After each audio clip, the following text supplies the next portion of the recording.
So. All right, hold tight, man. So what up, though? This is your boy Darren LeBaron, also known as Darren Springer, from the UK, as my family know, but you guys might not know. I'm from London. In the UK, I do similar projects as well myself. I work in the local community, working primarily with young people, being kicked out of school, just come out of prison. We work the lands, we grow food to sell food. You know, we set up our small food enterprise projects in the community, and it's what we call creating tangible alternatives. A lot of the young people I work with get in trouble because 9 times out of 10 they're trying to sell some kind of drug, some kind of substance. So we're trying to find alternative things for them to sell, so they don't get in as much trouble. And I came through it just the other day, man, and the big homie was like, yo, man, I work with young people here, and this is what we do, man. We do similar stuff. So I was like, I need to swing by and see some of these young people in action, and maybe you can show me what's going on the site, you know, and what you get up to. But before we start, maybe just all introduce yourselves, man. I'm curious to know how old you are and where you're from. So tell us your name, where you're from, how old you are, man. So my name is Jaden. I'm 17 years old, and I'm from Detroit, Michigan. Yeah. All right, cool. And what's your role here? My role is like I'm the youth leader of the garden and the organization. All right, nice, thank you. Hello, my name is Jacob. I come from Detroit, Michigan. And I'm also a youth leader, and basically I'm the green thumb, and I plant everything here.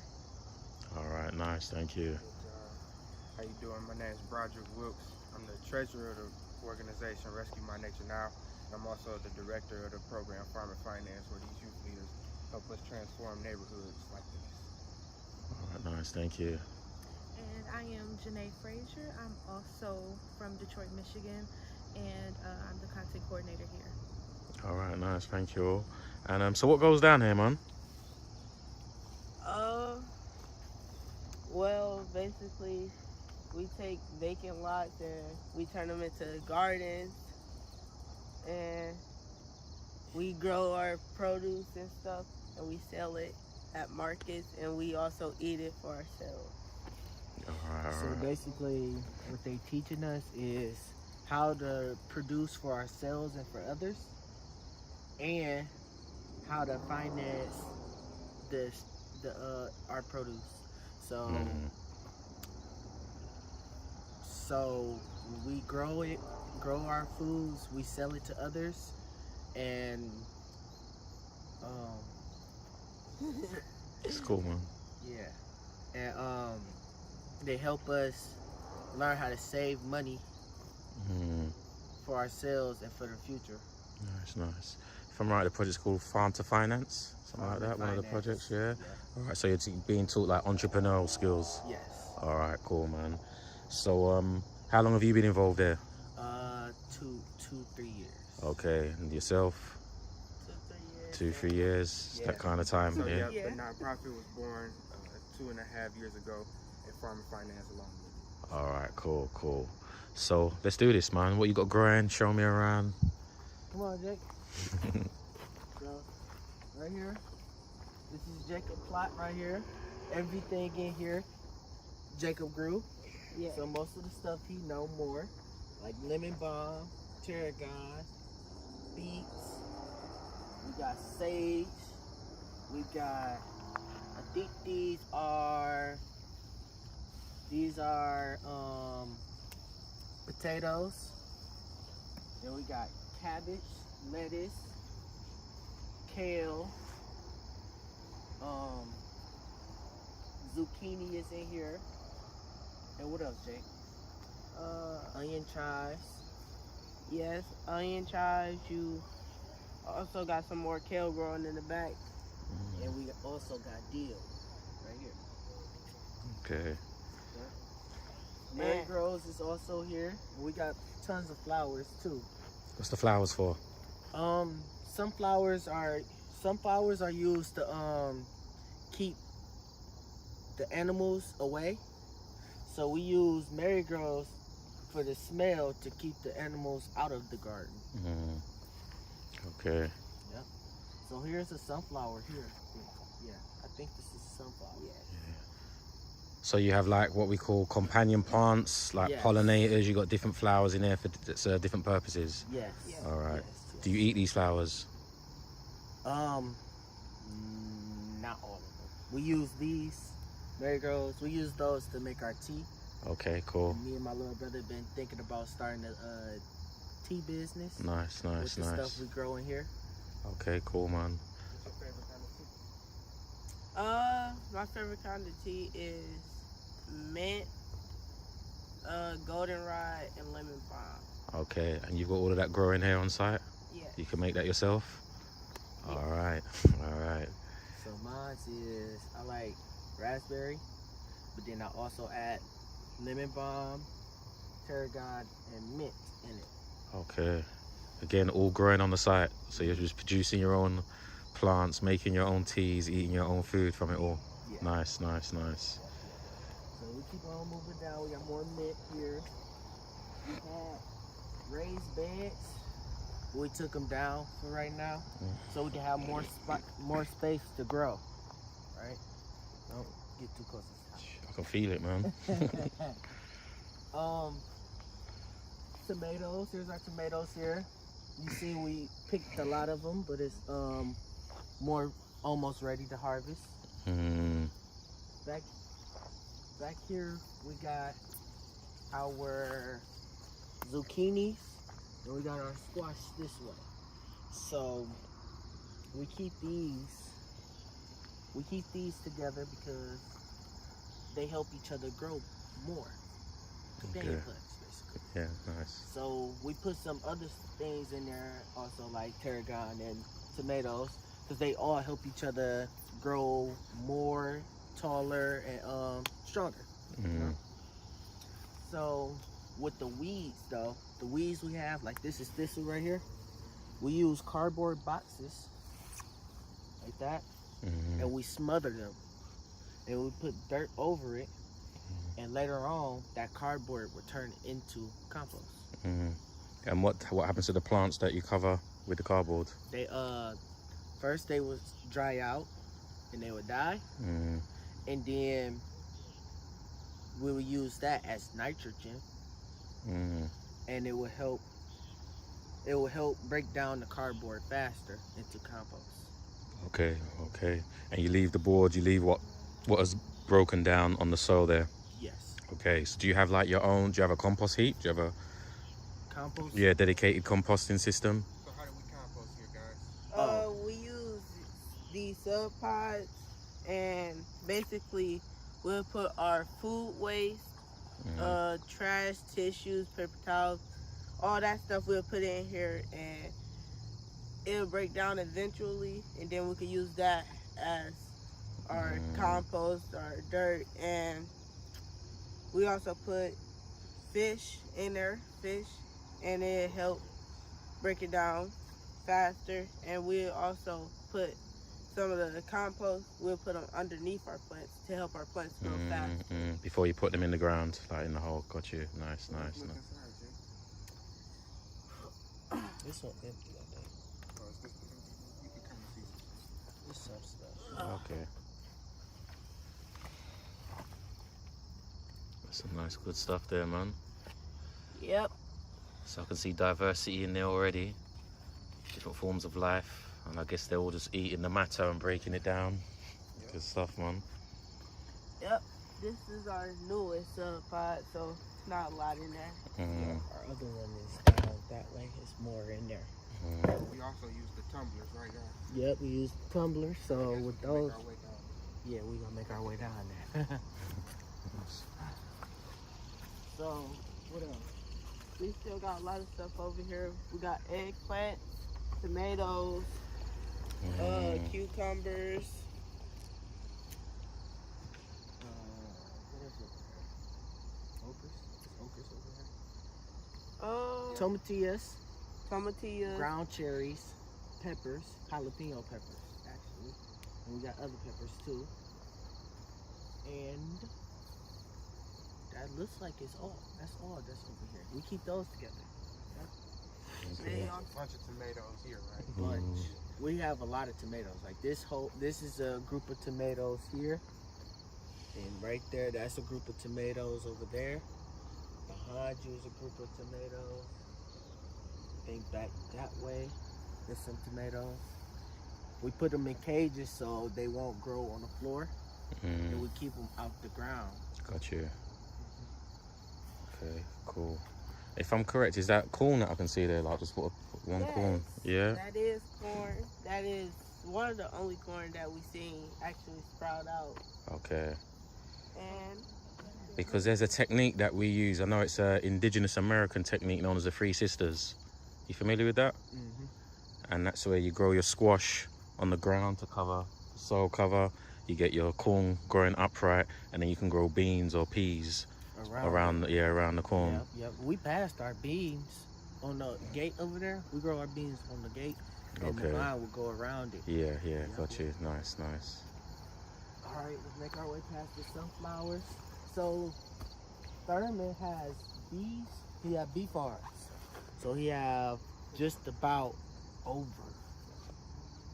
He got a lot. I think 1 million bees, almost 1 million bees. Okay. You counted them? No. We got what? 1, 2, 3, 4, 5, 6, 7, 8, 9 hives. 9 hives. I don't personally be in there with them, but they help with most of the pollination in the garden. Okay, cool. Yep. What else we got going on? We have zinnias over here. We have some fruit trees. Raspberries, potatoes, and what else? Marigold. Yep. Back here. We also got onion growing here by itself. Did you plant that there? Yeah. So with these, we have so many seeds. So many. So what we did was we just made holes straight down, and we start planting. We just broke up the seeds on the inside and let them grow. We water them every once in a while, and they start growing up taller. I like how this one's looking more than this side, but I see there's more compost down there, so I see why they grow. But then we also got onions right there. We got, these are flowers. This is a zinnia right here. Our raspberries are right here. What's that? That's a tree. That's a tree right there in front of your foot. Potatoes. With the potatoes, all we do is when a potato start growing roots in the refrigerator, you can take that out, plant it in the ground, you get more. It's like free food, isn't it? Free money, man. Free food. And it don't take much. It don't take that long either. It takes a couple weeks, and then you got more potatoes than you had before.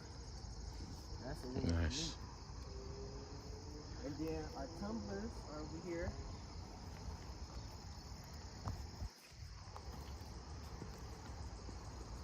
Tumblers.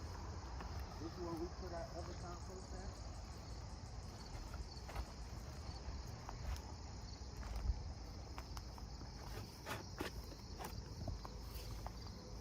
And our tumblers is basically the same thing as our sub pot. It's just that these, when we put the compost in, we'll spin it around so it can mix up. So how often do you spin it around? About every time. Any day you get a chance back there, you know.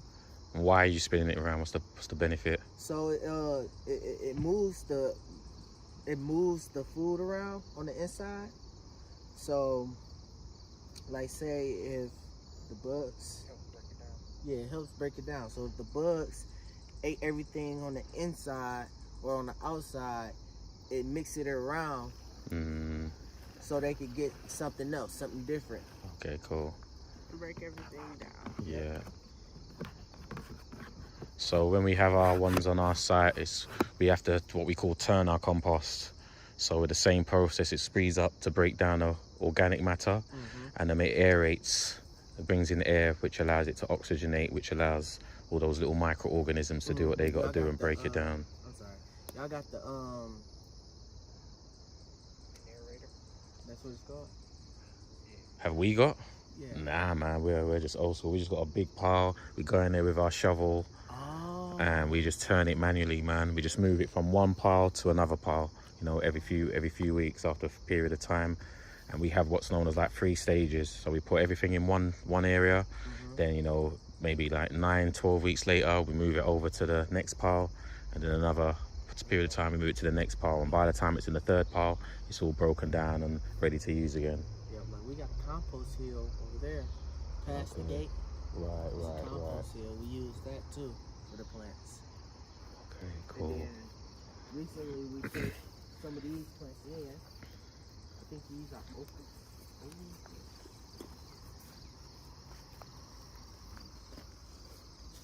These love open. Okay. So can I ask you some personal questions? Yes. How old you say you was again? 17. 17 and 12. 12, yeah. When I was 17, when I was 12, I wasn't really interested in growing food, man. It wasn't like a high priority. There was even like sports. I was interested more in sports. I started getting interested in girls, you know, like if somebody wanted to bring me to the garden, I was like, ah. And it wasn't until I got into my adulthood that I really found out how important it was, and that I had a big gap in my knowledge, you know, as far as how to grow food and the benefits of that. So I'm curious to know what brings you here and what do you like about coming here, man? Well, Like you're smiling already, man. well, actually, I started working here before my brother, and my uncle asked me if I wanted to help out in the garden, and I said yeah. And I actually started I like to plant, so once I started to do it, my uncle invited my brother, and my brother just started to come around helping out. Then he became a youth leader, and then our cousin Alex, he started to help us out too, and now all 3 of us is the youth leaders of Farm and Finance. Okay, nice. So yeah, like at first it started off as like voluntary work. Like I was looking for voluntary work for school and stuff like that. So it was like that at first, and then when I started coming more often, more and more. Every time I don't have practice, I play sports, you know. So I came more often, and then I was like, shoot, I'm enjoying the time that I'm here with it, you know what I'm saying? I'm learning more. And I'm eating better and stuff like that. So they taught me a lot of stuff skill-wise, and it doesn't even have to just be like gardening.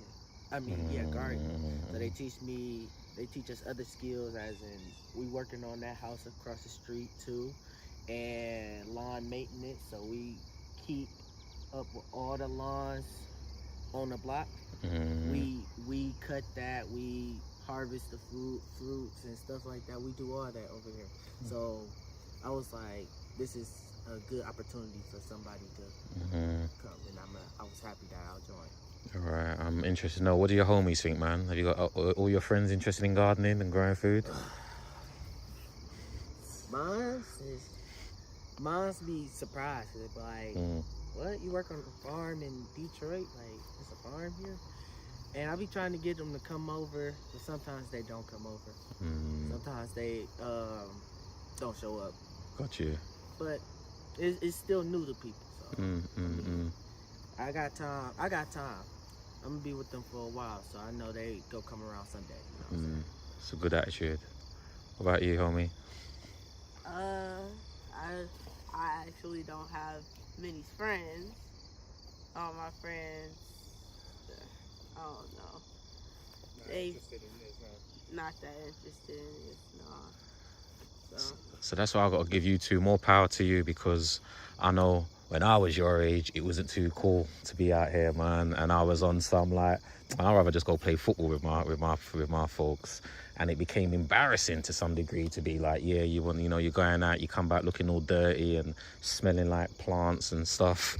And he's like you said, like, what you there, what you doing? And some of the young people that I've worked with, it's taken them quite a while to break down those barriers where they become proud of what they do. You know what I'm saying? And then over a period of time, because I guess everybody here eats food. All your homies eat food. So somewhere down the line, they got to respect what you do, man. They got to respect what you do. Right. There's no way they can't respect a man or a woman who grows food if you eat food. So over a period of times, you know, the students that I work with, they become proud of what they're doing, man. And it seems like, it sounds like, and it looks like you're proud of your work, man. So I take my hat off to you, man, when there's so many other options, alternatives, distractions as well that you could be getting caught up in, man. So do you see yourself doing this for like a long term? Is it just for, you know, just for the hot minute?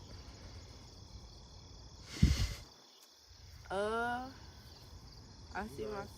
Thinking about spinning off and creating your own lawn care company, maybe, right? Just using some of the skills that you guys learned over the years, right?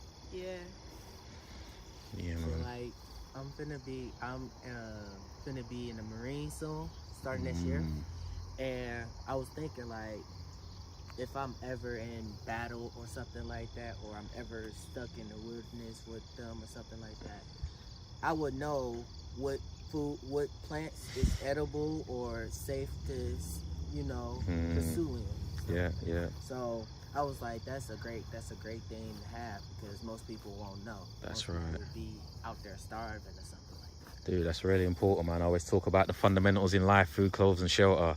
You know, you just need someone in your squad that can take care of each area, that can be trained up, and no matter where you are, you're gonna be all right. If you can take these bits of wood and build yourself a hut, somewhere to cover, you know, you can eat, you know what I'm saying, and take some of this plant material, make, you know, some clothing, and that, you'll be all right, man. So so it's good that you're, you know, you're leading the way. You're leaders of this group, but you're leaders of your generation, you're leaders of a movement, of a scene, you know, because I guess that somewhere or another, the farmers, as they get older, they have to be young people at one point in time. So, you know, and not everybody, including myself, I say this all the time. Like, how did I get into this, man? Like, I know what interested me, but the fact that when I was a teenager, a farmer, food grower, mycologist, because I like to specialize in growing mushrooms, is the last thing that I thought I would be interested in, you know, and actually making a living from it. I'm able to travel the world now, teaching people and showcasing what we do. So there's a lot on the horizon for you when it comes to food growing. Because some of my students your age, when I'm in London, they're like, "Oh, sir, we know why you're into food growing and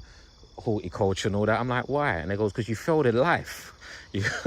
They said you didn't get your hustle weren't right, you know, like, and like I had to resort to food growing. I'm like, what? You're taking a mix. So we do all this, you know, we have our banter and whatnot, but over a period of time, some of them get it. So tying into what you were saying, I've got one of my students that when he used to come, so he used to come 2 or 3 times a week, and we would all eat together. The food we grow, we sit down and we eat together, and he never wanted to eat the food, never.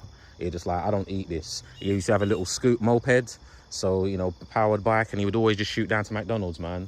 On our lunch break, he'll just jump on his bike, shoot down to McDonald's, and come back round. And he wasn't proud of it. He was getting his homies, you know, digging at him for growing food. He wasn't cool with sitting around our table because it was kind of weird to him, you know, that we were so passionate about food growing. But I'm saying all that to say that 6 months later, he had his own site, growing his own food, selling to local restaurants and local cafes and shops and so forth. So, like, all I'm saying is, like I told him, you can't watch what the homies say, man. You know what I'm saying? And that was what prevented me at an earlier stage from wanting to get involved in this stuff. I knew it was in my blood, it was part of my nature, but at the same time, it just weren't cool. And I was more concerned about what my friends would think than what was really good for me. So the fact that, like you said, bro, I can go out there and I can survive.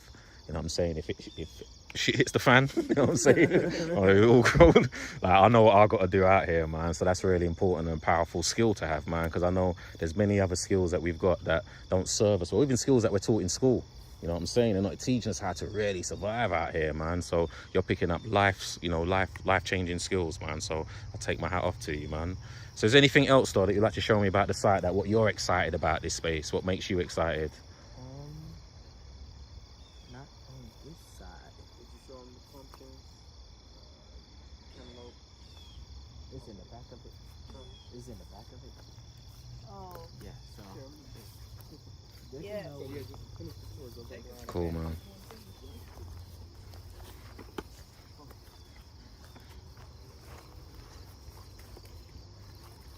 Well, we have a couple leaves in here, but I think this is our goldenrod right here. This goldenrod and all of that goldenrod. All the yellow flowers. That's all we use to make our tea, and that's the bees' last resort for pollinating. Yeah, and the reason why we use goldenrod is because goldenrod helps with inflammation in your body, Mm. and when you drink the tea that we make, when you drink the tea, it will help heal the part of your body that hurts. Also, we got another plant that grows on its own. It's called plantain. Mm. That's another thing that helps with bee stings, mosquito bites, spider bites. I had an ankle injury. It helps with that. You can make a paste out of it and stuff like that. All right, I'm gonna need to cut you there, man, because I mean, when I first started growing food and I went to our site and they were taking us around and like, oh, we're going plantain on site. I'm like, what? Like that, because that's like a Caribbean food, the banana-based foods. And then when they took me to the site and I'm looking for the plantain, they showed me something. I looked down here and I was like, what? That's not what I thought it was gonna be. So I'd like you to show it, because I got viewers who probably thinking, oh, you're growing plantain, and I didn't find that out until in my adulthood that we got plantain that comes from the banana family, but at the same time we've got a herb. So if we see it around the site, could you show us, just so the viewers at home can see some of the native plantain? All right, yes, we got. So we call those like beneficial weeds. You've got certain weeds that are more invasive and not beneficial to our space, and then we have others that are complementary. And correct me if I'm wrong, I think I've seen some, man. Right. Is that right? Here, guys. This is plantain, but I don't think this is the one we be using. We got one that's round. It's more round. All right. That one over there? But what do you call that then? That's plantain. Okay, cool. Plantain. So that's the one we got this growing in the UK as well. And when my tutor took me, he's like, all right, this ain't no plantain, man. This isn't what my mum was cooking. But no, yeah, I get it, man. Yep. So we can make our way through here. Ain't this where the? So you don't have to go all the way in there. It's kind of. Yeah. But yeah. So just tell them what you got back there. Oh, we have our pumpkins growing back there. It's one of our fall crops. So pumpkin's gonna be all out when it's the fall. So that's what we got growing back there. All right, nice.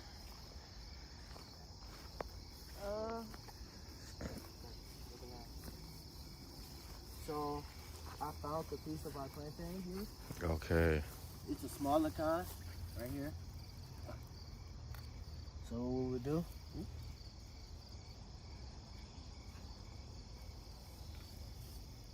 What you do if you had like a mosquito bite or a little scratch that burns or something like that? You roll it up.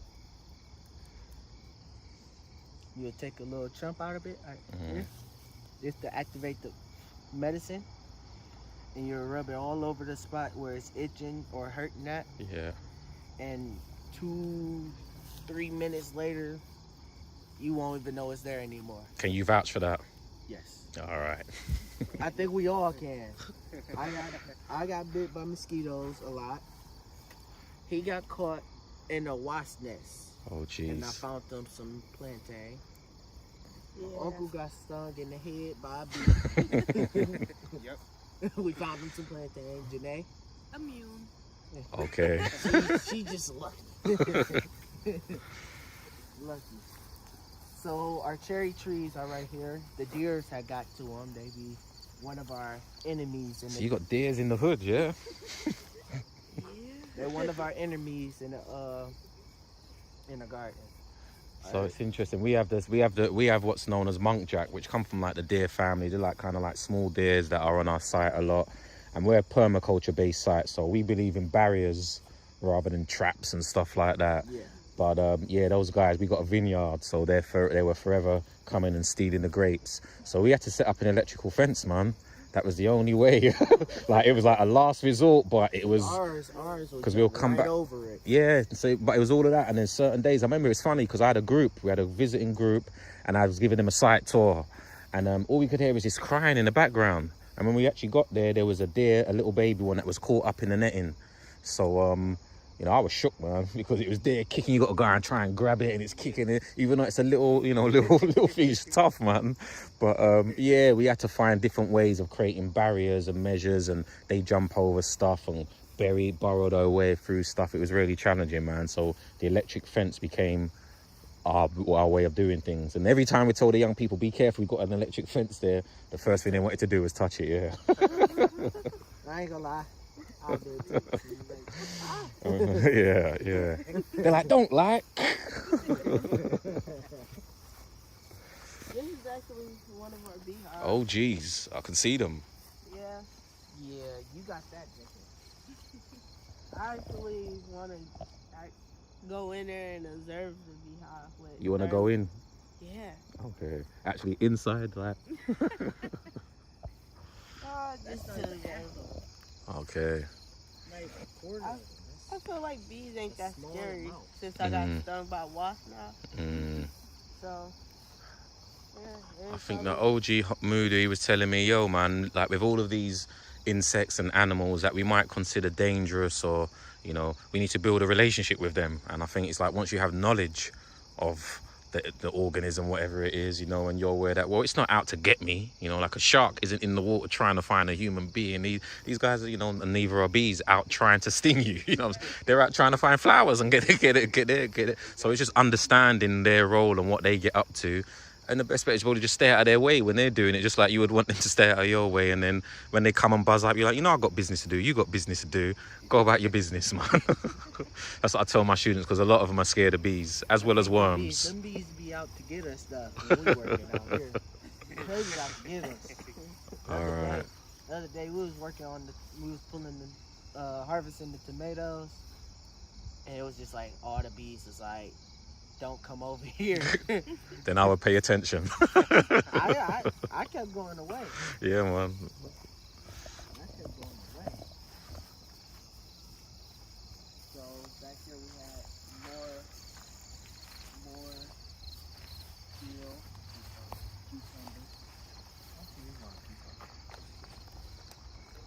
dill, cucumbers, more sage. We got some. Jacob, this your plot. No, that's my plot. All this is. What do we grow in there? In that dirt area? Oh, we grow some kale, some bok choy, onions. You got sunflowers that's standing up. They ain't looking too good right now.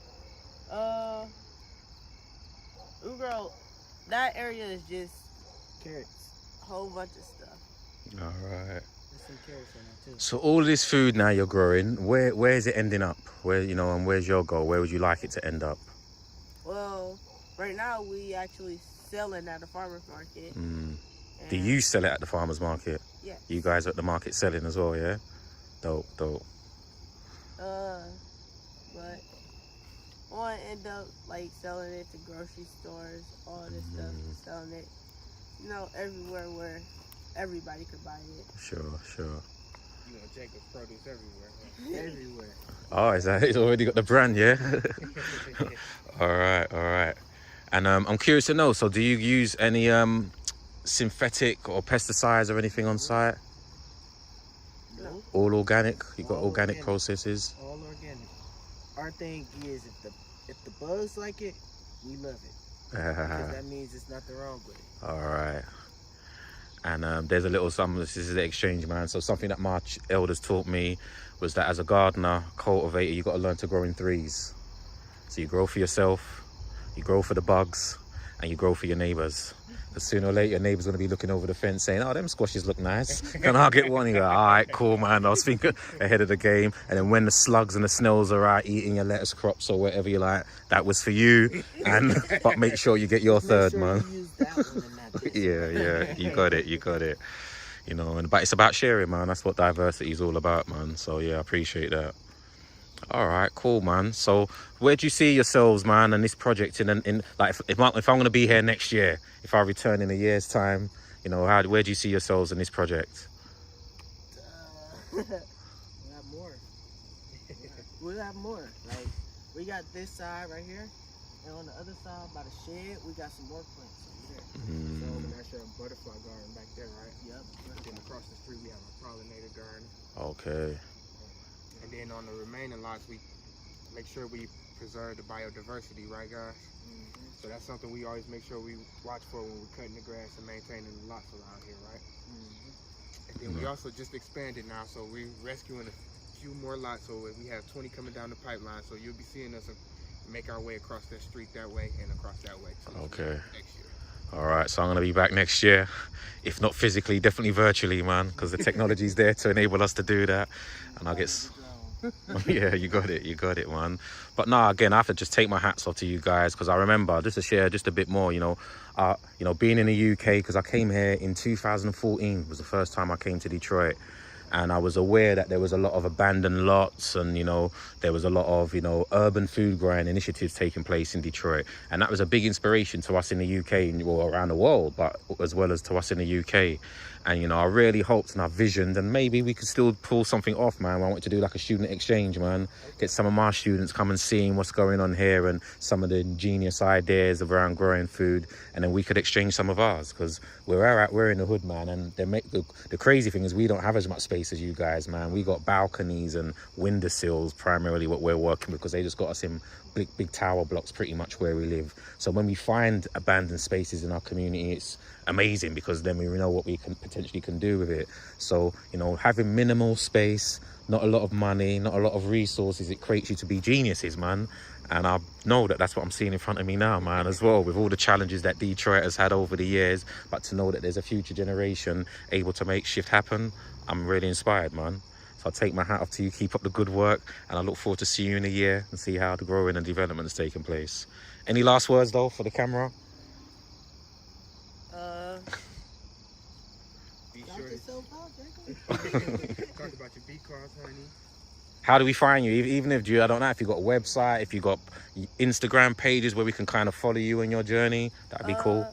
You can follow us on Rescue My Nature Now on Instagram and Farm Finance. All right, nice. Any words of wisdom for audiences around the world? Grow your own food, guys. There we go. That's all I need to hear, man. Yeah, man. All right, peace, family. One love.